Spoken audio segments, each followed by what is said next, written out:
So what do we learn over here? Reb Shimon said that on Shabbos, the Tanna Kama said that on Shabbos, if you take a plant out of a flower pot, you detach it from a flower pot, if it had no hole, you're potter, that it had a hole, you're chayv. Says Reb Shimon, you're both potter, because they're both considered detached, even if it has a hole. But then a Braisa says that regarding hechsher zroim, that if water falls on a plant when it's detached, it can become tummy. Says Reb Shimon, if it has a hole, it's still considered attached and it does not become tummy. How could you make it? There's a special pasuk. The pasuk, when it says that water falls on plants and it could make it become tummy, it specifies if it's so detached that you would plant it. It has to be like really, really detached. So if it's slightly attached, it's already not mekabel tummy.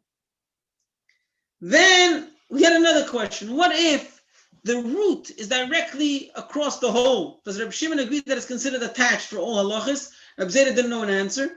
But later on he said that if it has the hole which would make the vessel not mekabel tumah, which is the size of an olive, then it is considered attached. Said the old man that asked him the first question, 1 second, it doesn't make sense.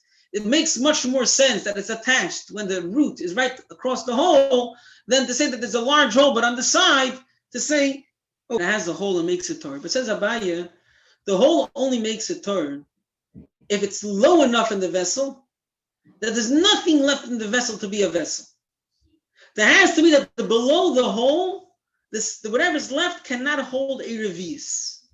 If whatever's below the hole can hold a revius, then so what if the top is disqualified? The bottom is still good. The bottom is still good. Once we spoke about holes and vessels, we started speaking about tumah. That by tumah, different sizes of holes make different vessels, no vessel anymore. So if the hole is the size of dripping some liquids, it only disqualifies a drip catcher. You would have broken vessels would be drip catchers.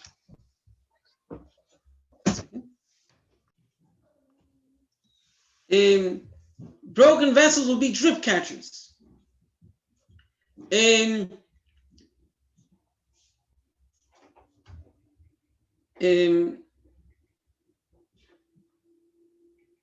One second. If it had a liquid that would, if you press it on water, liquid would come in, then it disqualifies a vessel designated for liquid. If it's the hole the size of a small root, then a plant planted in it is considered connected to the ground.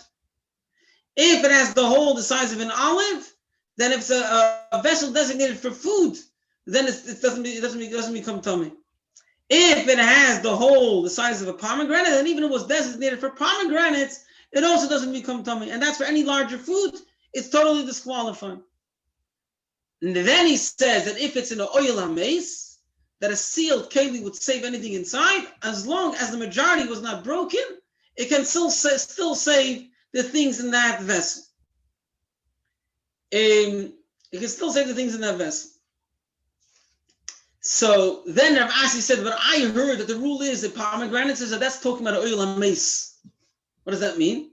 So the Gemara says it depends if it's a large vessel or a small vessel. Says Rashi, a small vessel, then the hole the size of a pomegranate makes it disqualified. A large vessel, the majority makes it disqualified to save things in oil hameis when it's sealed.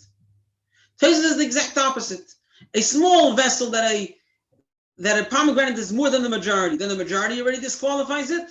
A large vessel, then that the pomegranate is less than the majority, then the pomegranate already disqualifies it. It does not save anything inside.